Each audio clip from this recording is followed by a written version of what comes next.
Hello viewers, আসসালামু আলাইকুম। আশা করি সবাই ভালো আছেন।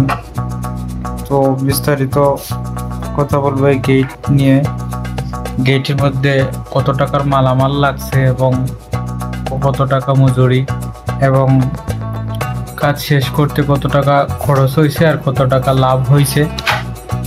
তো আসলে এখানে 1,30,000 টাকার টাইলস লাগছে। টাইলস, সিরামিক্স সব মিলিয়ে 1,30,000 টাকা।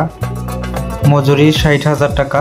তো মজুরির মধ্যে 60,000 টাকার মধ্যে 50,000 টাকা মজুরি খরচ হয়েছে আর 10,000 টাকা লাভ হয়েছে। আর শেষমেশ মোটামুটি সুন্দরই হয়েছে, মোটামুটি না পুরোপুরিভাবে অনেক সুন্দর হয়েছে গেট। মাশাআল্লাহ, খুব সুন্দর হয়েছে গেট। তো আশা করি সবাই বুঝতে পারছেন কত টাকা খরচ হয়েছে এবং কত টাকা মজুরি। তবে এই গেটের কাজটি স্বল্প মজুরিতে নেওয়া হয়েছে, তবে অনেক পরিশ্রম হয়েছে এবং তাড়াহুড়া করতে হয়েছে কারণ মজুরি কম। অল্প রেটে কাজটা নেওয়া, যার কারণে লাভাংশ কম।